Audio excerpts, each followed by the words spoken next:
What's shaking, everybody? Welcome to another Brand Doctor podcast episode. Today, we're going to break down an entrepreneur's journey where I got to tell you, man, this guy has been on the up of ups, the down of downs, and up and ups again, and down and downs, and has somehow always been able to come out on top.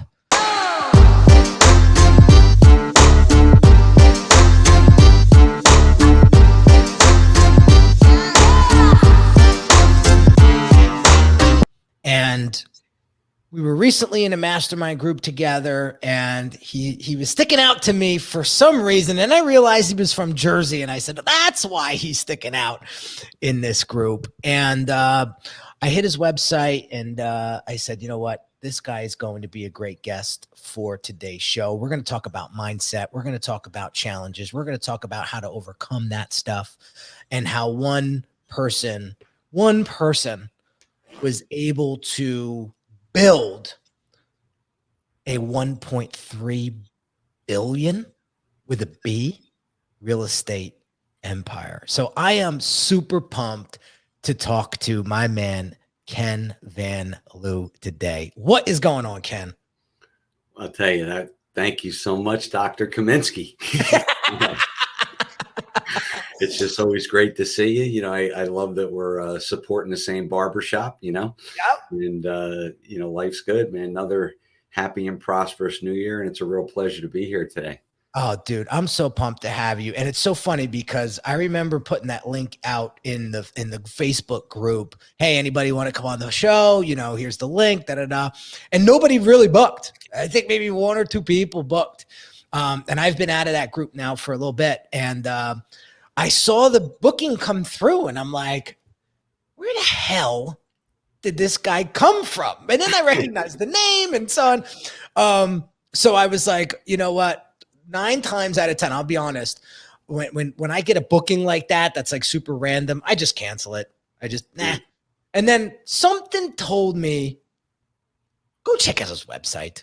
Just dig in a little bit and see what's going on with this guy. And I was like, yeah, dude, we're not canceling this one. So I want to get in because you get personal branding. You get it. I could tell by your website that you get it. And before we get into that, on how you got, you know, bit by the personal branding bug and you see the value in personal branding and all of that, I want to go back and allow the audience to know you from the get-go. Like, tell us, you know, 3-4 minutes, the backstory of where you started and how you got to where you're at today. Like, it is very, very inspiring. Well, thank you very much. Well, I'm a Jersey boy, as we are, right? And I basically had challenges since day one. It seemed like, I didn't know what I wanted to do when I was graduating high school, other than to play sports, but wasn't tall enough and big enough to play professional sports.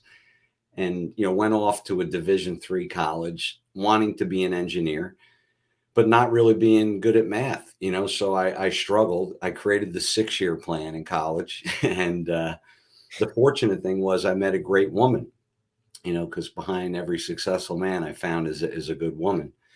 And she taught me how to, first study, because I was taking Calc 2 for the 3rd time when I met her. And, then I ended up transferring up to NGIT. And, I ultimately graduated and, became an engineer. But in engineering, you have to go and work for 4 years in engineering, So here, it got to a point, I was a slow starter.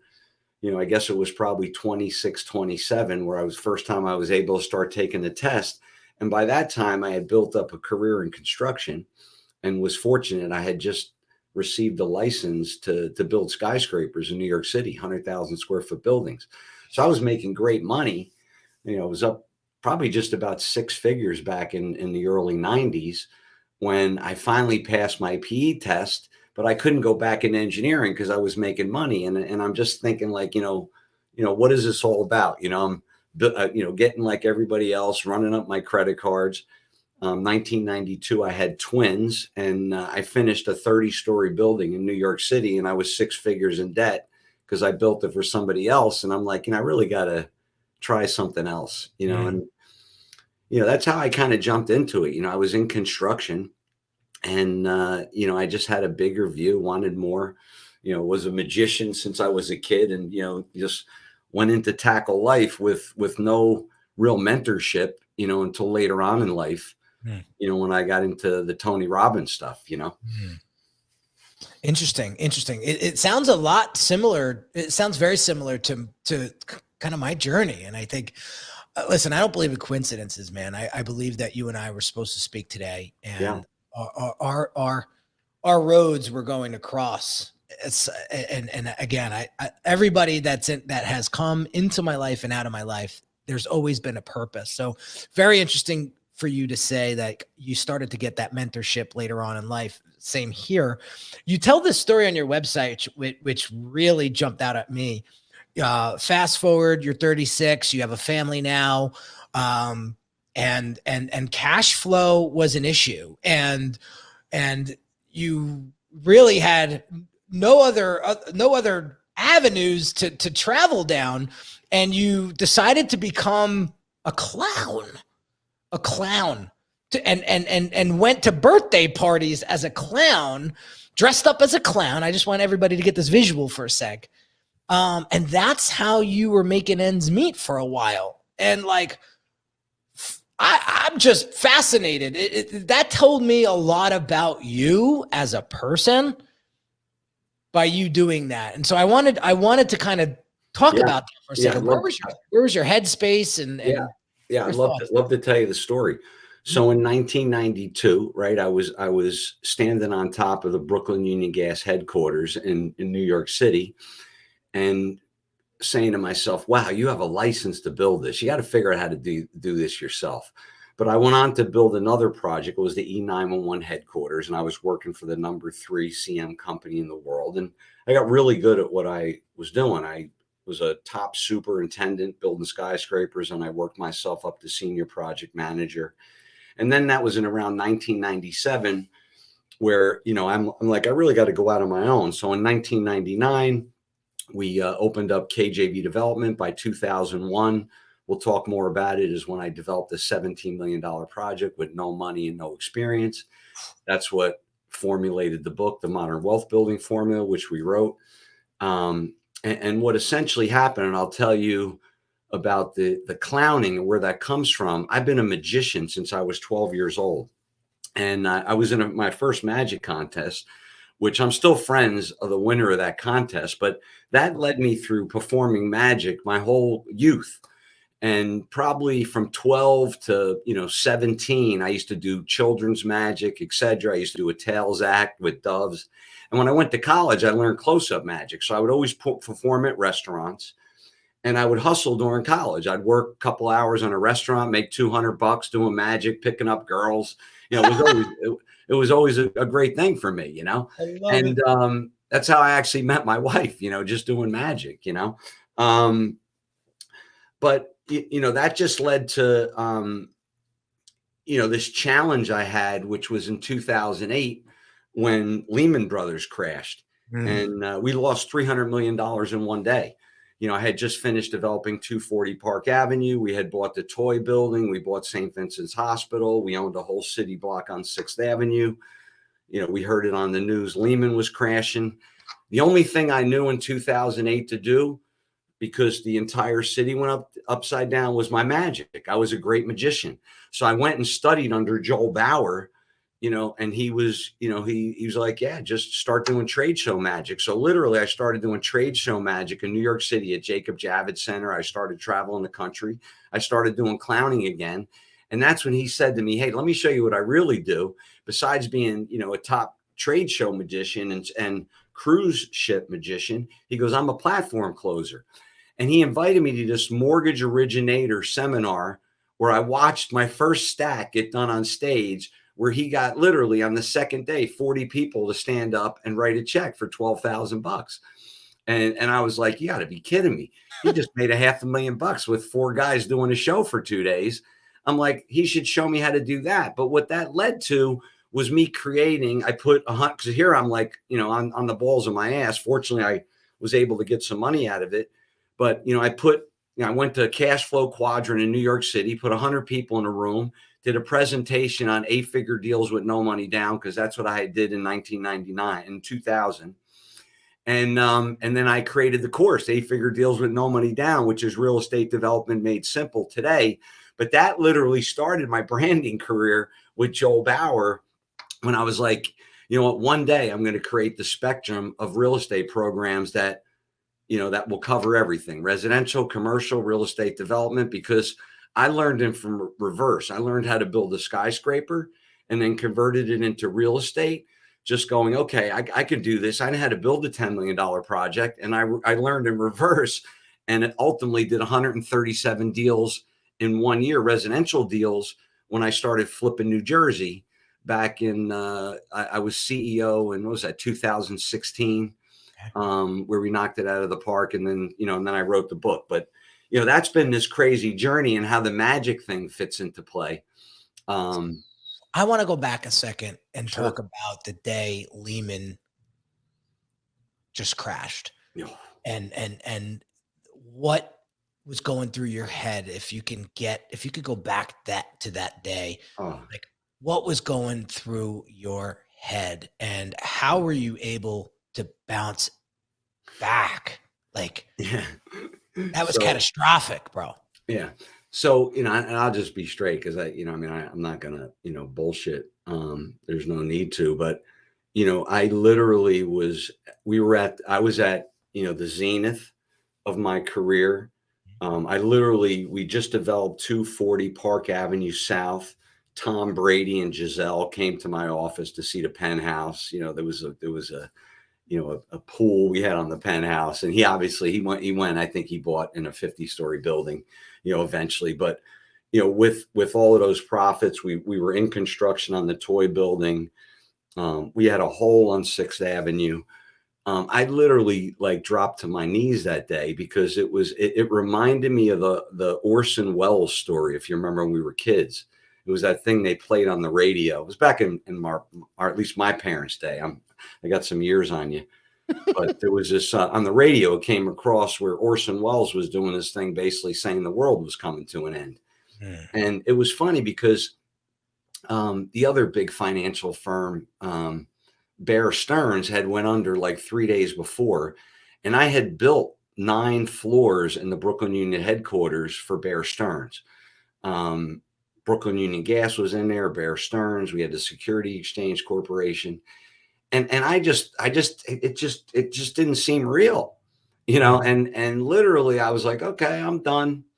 And, everything got locked up. You couldn't get anybody on the phone. There was, there was some lawsuits. It was a very challenging time. And I just, I was like, man, what am I going to do? Jump off a building? It was crazy. Like, there was one day where I literally thought, like, life is over, Some people did, Ken, which is the scary part. Yeah. I tell you, you think about it, I was like, okay, 505 projects stopped in New York, and everything I ever studied went upside down. And I literally, when you'll know it, being a Jersey boy, I went into contract to buy Stewart's root beer. No way. And I took, I was like, okay, real estate's done, because everything I know is upside down, doesn't work. I'm going to take, because was it Snapple owned the root beer. I was going to take all the other flavors to China and give it a whirl, and that went on for a couple years and backfired, because I found out there was some clause that Snapple would have owned it after selling a certain amount of cases. And I'm like, the last thing I want to do is, get in a lawsuit with Snapple, and I was trying to do some car Simonizing thing. But, about 3 years later, I got back into real estate, and I did a brownstone in New York City that got me on my feet. By 14, I took a position because we started a partnership. I see you're being Italian. I started a concrete company in 2014 with a guy by the name of Chris Mesba, who owns CM Plus in New York City, or CMA. And I did 300 residential units in New York City, building towers, 40-story towers in concrete. So, we came back. That was my big comeback, after the 137 deals at Flippin' NJ in 2016. We then wrote the book. 2014 to 16, we did the units in New York. 16 to 17 was the Flippin' NJ. 18, 19, we wrote the book. Then in 19, we bought the Larson's turkey farm. I think it was the end of 19. COVID hit. We've been fighting through it, but now we just got 45 acres in North Carolina. Wow. And we're trying to knock it out of the park. Wow, this is it. All right, so now my curiosity is setting in even deeper here. So you're building in New York City during the early 2000s and even the late 90s, right? Yes. Even before that, or no? Yeah, my first project in New York City, let's see, 86 is when I started Metro Tech in Brooklyn. Okay. And all right, this is probably, I then, let's see, in 92, I did East 64th Street. Then after that, I think I did 80th and 3rd. Then I did the Lehman Mansion on 54th Street on Millionaire's Row. Saw that. So and then it eventually led to Park Avenue. Yeah, so I was in the city for a while, and I could say from the first project I did, where Sammy the Bull Gravano was on. That's where I was going, buddy. Yeah. That's where I was going. Yeah, so he was on the site.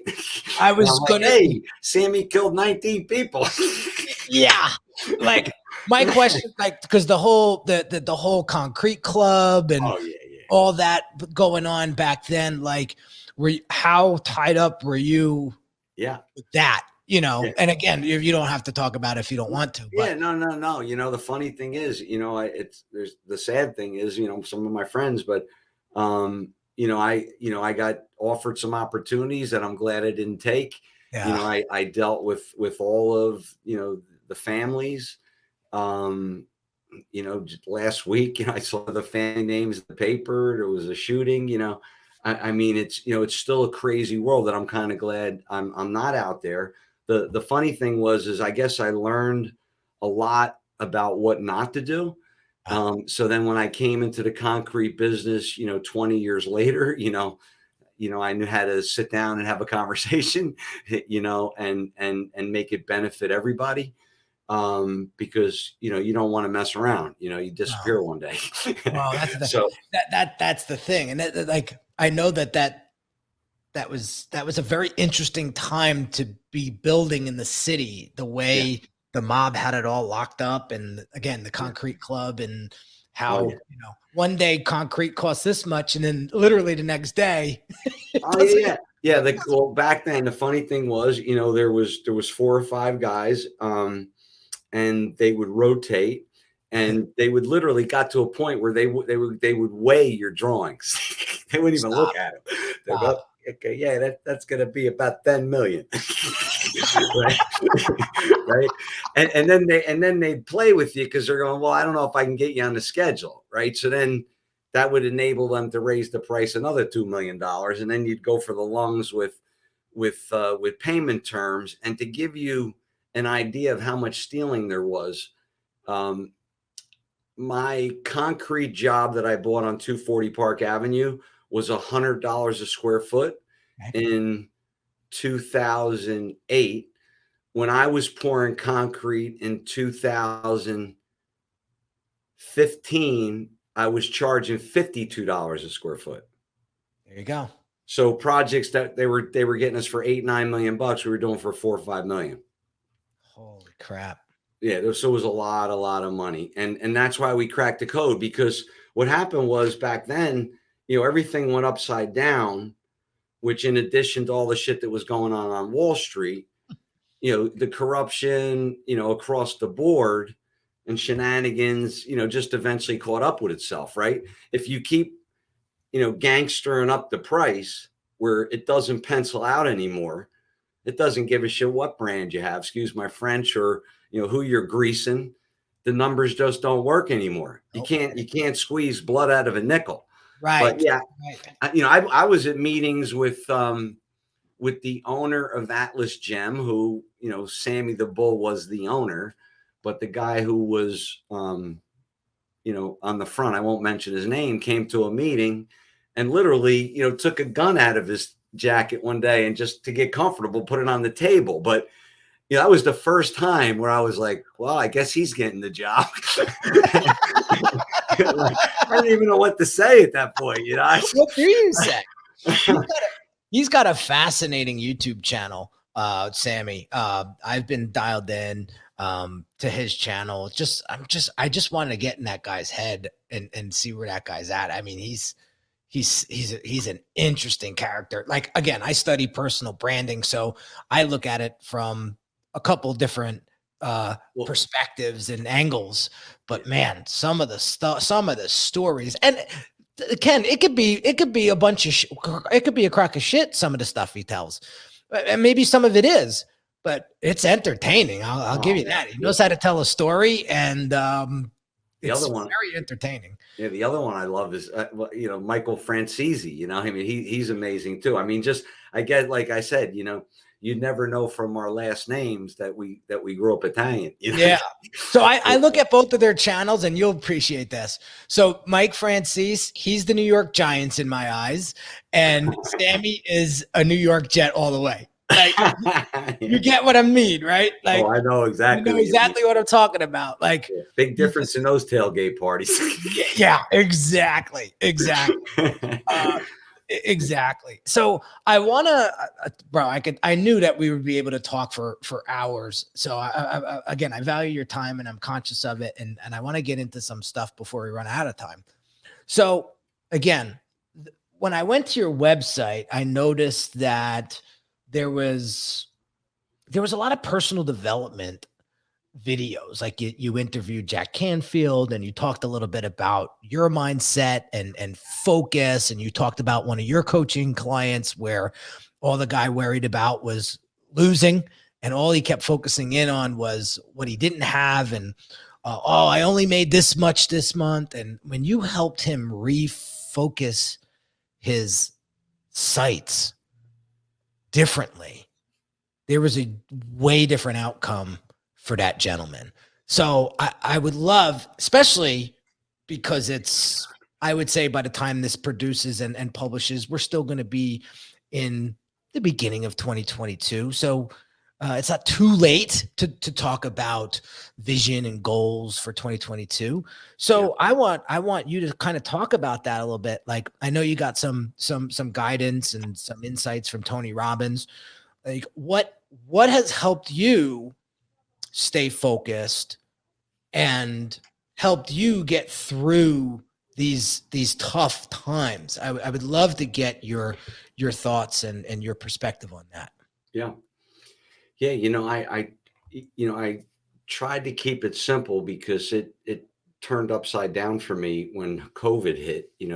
I was building a $40 million penthouse in the city that the governor basically shut down, and it all came back to, what kind of mindset do we take now that we have to pivot, with the entire, real estate environment where I've been for the last 20 years changing, to look at a Soho and see, stores boarded up, is something you look at and go, okay, I know it's going to come back because we came back from the trade center, but we don't know what it's going to look like right now. So let's just pivot and, live in a world of performance, because living in a world of performance is either action or inaction, right? We could sit there and freeze, and then that's not going to help anything. So, I kind of went back to the basics. I always had a good morning routine, and I guess I don't know if I want to say I prided myself in not sleeping much, but, having to build in New York City skyscrapers, you got to get through the tunnels coming from Jersey before 6 a.m. So, I mean, I woke up from 5 a.m, forever, and worked till midnight, for probably 30 years, because I was always going to school at night with the 2 master's degrees or licenses, et cetera. So when this whole pivot occurred, I was like, okay, you got to work smart, right? We're not waking up at 5 and, going to midnight, but we got to make sure that we get ahead of the game every day and make sure we have our morning routine. So, I mean, I fine tune my morning routine. Can you share a little bit of that? Yeah, I wake up and I have some visuals on a wall just as I get out of bed that's about my relationships, my career, my health, and and uh, and and um, and just well-being overall. So I mindset for, there's a 30-minute get ready period, Okay. that I get ready, just quick 10 minutes, throw some gear on, and I go literally move for 50 minutes. So whether it's calisthenics or a run or something, I get that in quick, and then right after that I do a little quick meditation, and then usually just take care of my personal hygiene. I try to intermittent fast, so I'm not really putting much food into my system until around 11. So, I really got clear on that, just, where before I was always running out the door, and it wasn't as consistent. So the morning routine, I'm like, you have to do this every single morning, because we're going into the toughest time where you got to lead a lot of people right now, because it was just crazy what you were hearing. And I added one thing where at night I just added some gratitude in. So I did an evening routine. And what I increased was more focus on what I call time blocking with measuring, right?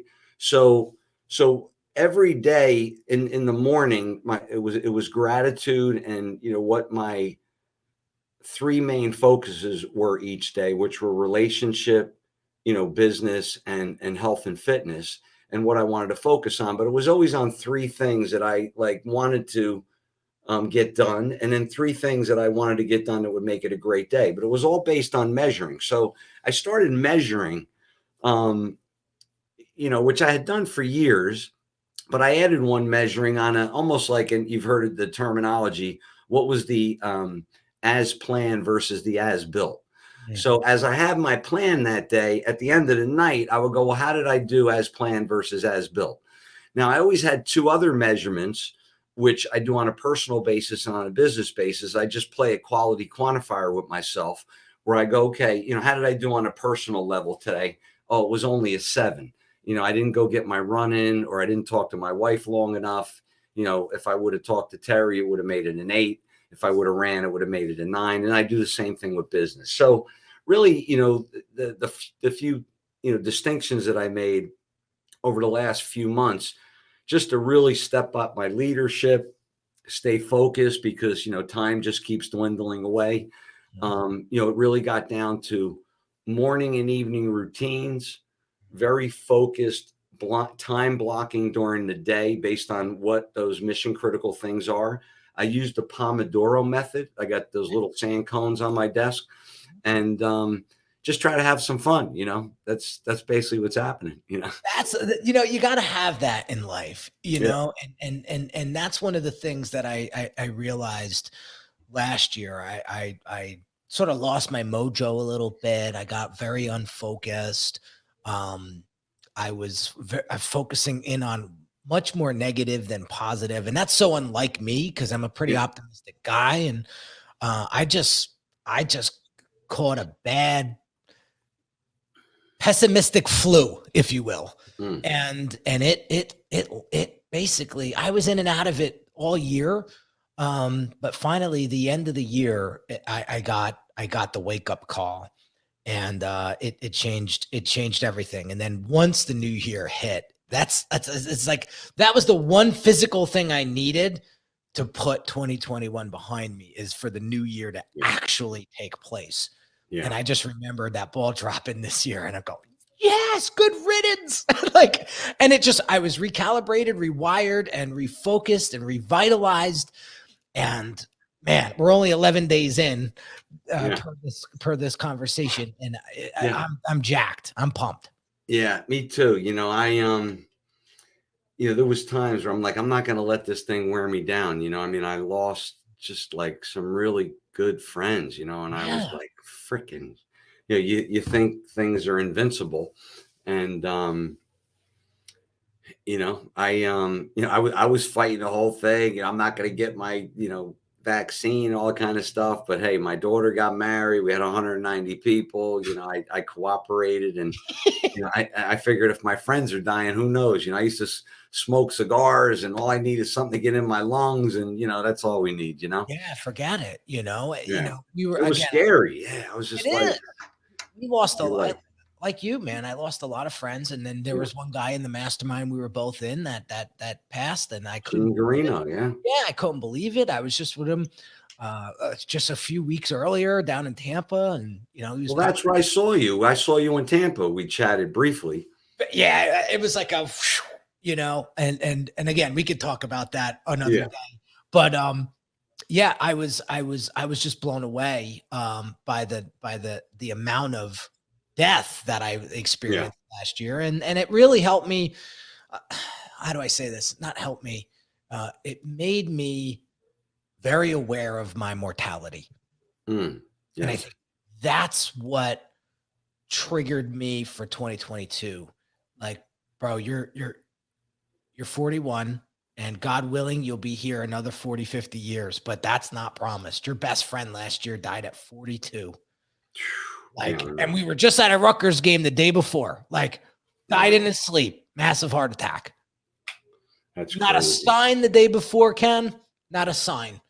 And it was like one thing after the other last year like that. And I was like, we got to get this year over with already.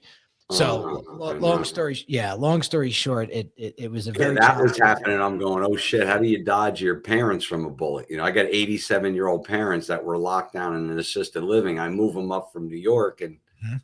do Yeah. the lockdown. It was just a crazy year. I feel the same way when, the New Year is just phenomenal, man. I was at a wedding that night and I was just like, hey, how could you start the year off even better with just a big party, A celebration. Yeah, a Yeah. celebration. So before we run out of time, I want to get into the personal branding stuff Yeah. because I think uh, you're in the real estate space, and I noticed that there's a lot of people in that space that want to become the next guru. They want to be the next thought leader. They want to be the next name or face of real estate expertise. But a lot of them aren't putting in the work on a personal brand standpoint. And I look at some of their stuff online and their online presence, and forgive me, but it is awful. And when I came to your site, I said, wow, look at his logo to begin with. There was some thought put into that, right? Look at his website. There was some thought put into that. Look at how he appreciates photography and how he implements that on his site. So I know that you get it. And that's one of the reasons why you're here today, because I only let people on this show that get it. So why, this is my big question, is why did you invest so much into your personal brand? Because it clearly shows. Yeah, my first thought when you started to talk is, I may have gotten there, almost by happenstance or, because I never really knew what I was doing and everything was always done kind of um, from the magic in me. It was like this entertainer in me. It gave me that feeling, that nervousness of getting on stage and not knowing the end result. And I guess from that, since I was a young kid, I always had this like showman thing in me, I remember buying my first tuxedo. It was tails and wearing a bow tie. And I was 12 years old doing a magic act with a girl dressed and levitating her and then putting daggers in her head. And we were dancing on stage. And that I think is part of this, where this branding thing came from, because sometimes I wonder.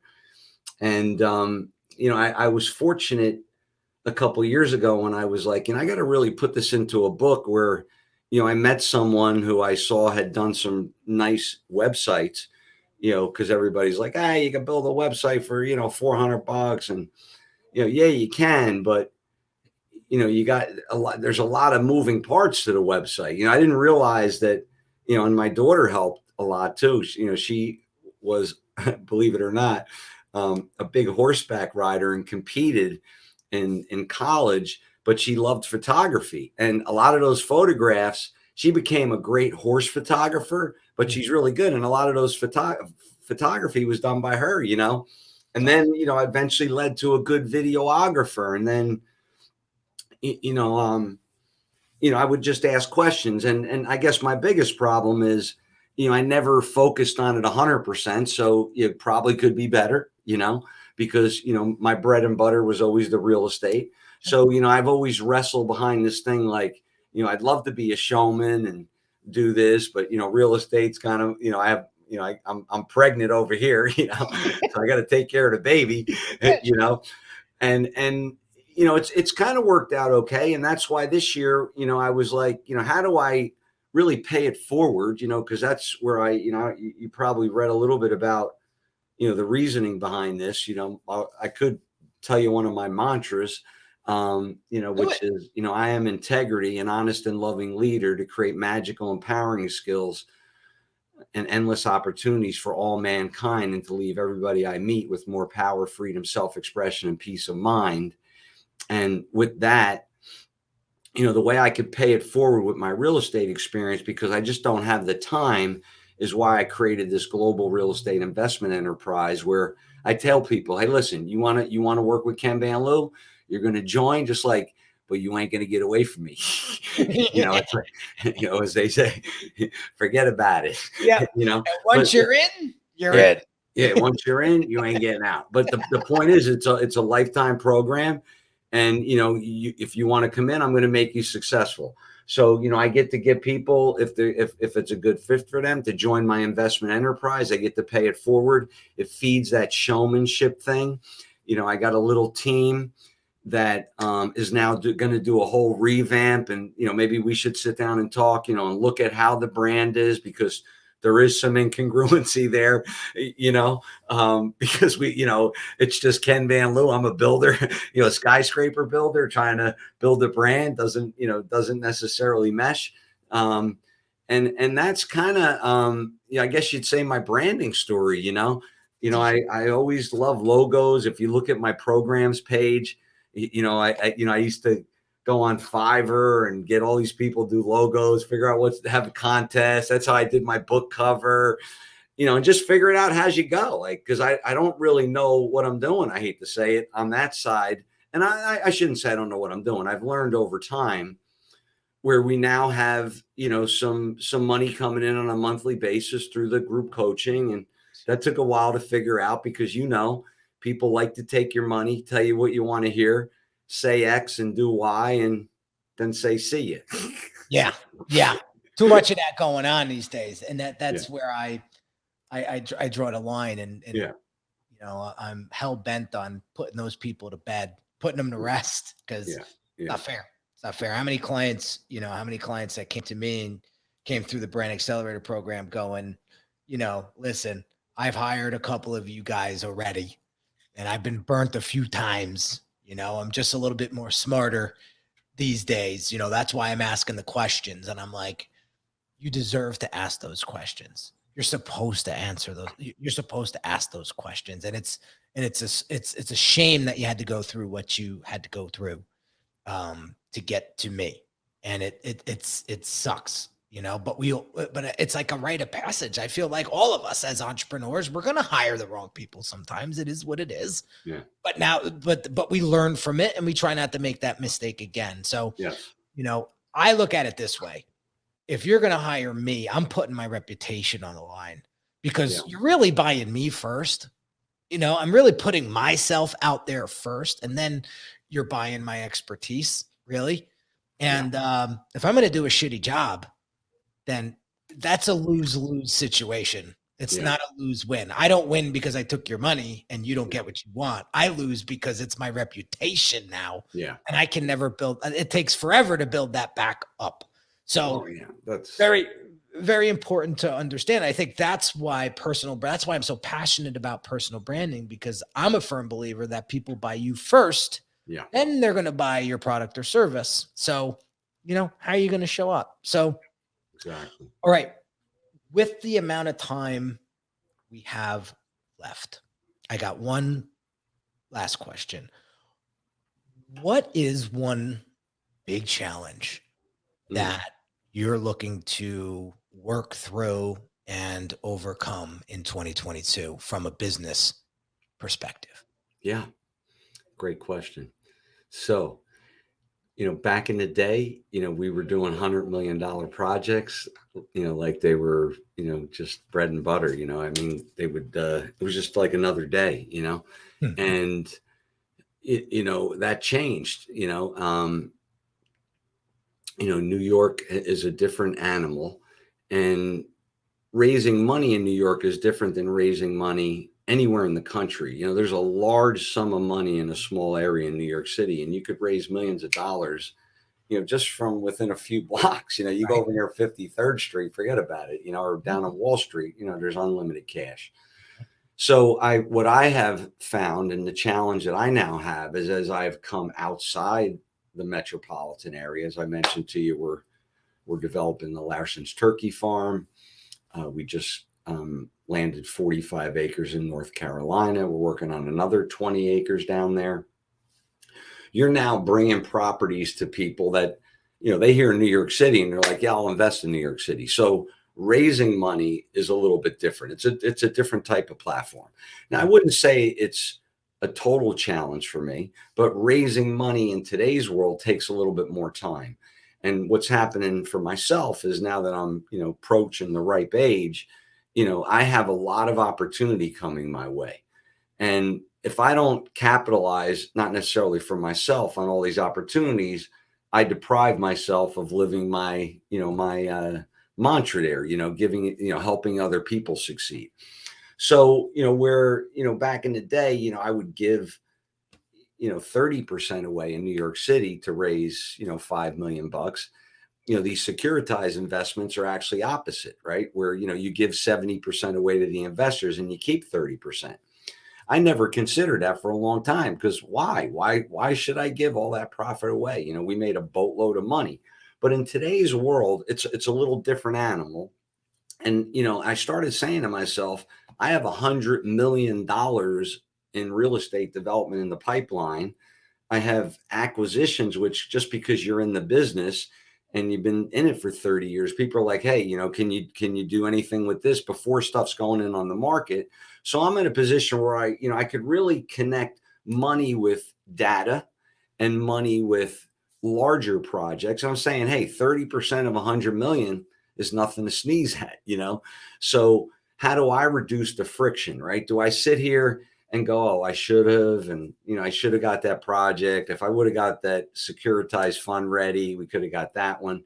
I would just rather reduce the friction and just keep it moving forward, and I think not I think what we've decided to is to set up a securitized investment fund this year and move in that direction for some of the bigger projects, because I'm negotiating and got feelers out on 100 acres that's next to the 45, and it could lead into something really big. And instead of like knocking on doors, trying to raise 50, 50, 50, I'd rather attract the family office type or much higher net individuals that could stroke a much bigger check.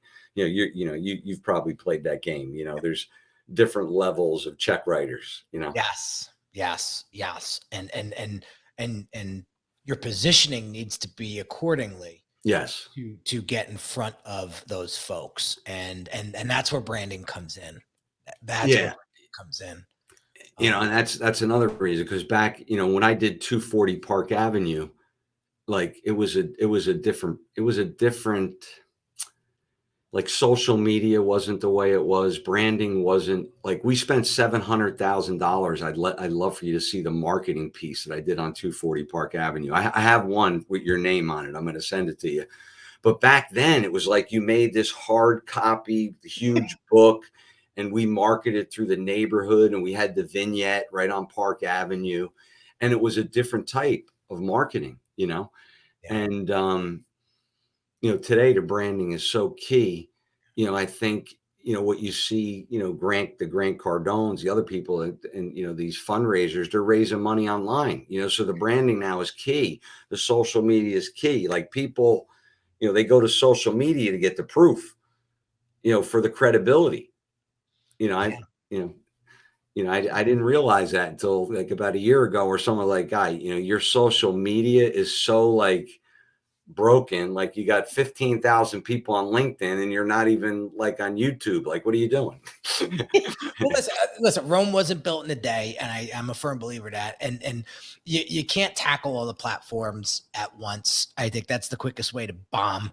I think you tackle them one by one strategically, or two at a time strategically. You get some help, and that's how you make that happen. But over time, I've been on social media hard for probably 6, 7 years now, and like now I'm starting to feel I'm starting to see the fruits of my labor. So again, it's a long game, but you are spot on. People are going straight to your social to see who you are, what you stand for, Yeah. what you are not. And your social is like now your resume, and it is now your portfolio. So Yeah. it says a lot about you. So, don't sleep on social media. And I know you're making some big strides. I've noticed, and we have a mutual friend who had mentioned as well that you're Yeah. making some big strides on the social side of things. So that's awesome. But that's interesting that you face this challenge in 2022. And, something tells me that you're going to be able to pull this puppy off. No Oh doubt. yeah, no, it's all, for the last 30 days. I just thought it through all in my head. I have it fully structured. I have all the Mhm. positions. It's really like I just never had to present my resume. And when I look at what's out there, I mean, everybody that has much less qualifications than me seems to have $100 million fund. So, I'm excited to make myself look really phenomenal. I just created a new company profile. We're creating a fund deck. I got people putting together my marketing for my um, Lewisburg property, which has hotel, wellness center, residential, self-storage, Very cool. retail, just some amazing stuff going on. I'm so excited, Very and cool. we're this close to getting our approval for the CVS. We're going to be putting a CVS in the center of town there in Chester, Huge. and you could Great actually see town. renderings online of how the restaurant's going to be restored, and it's Wow. exciting. It's really Great.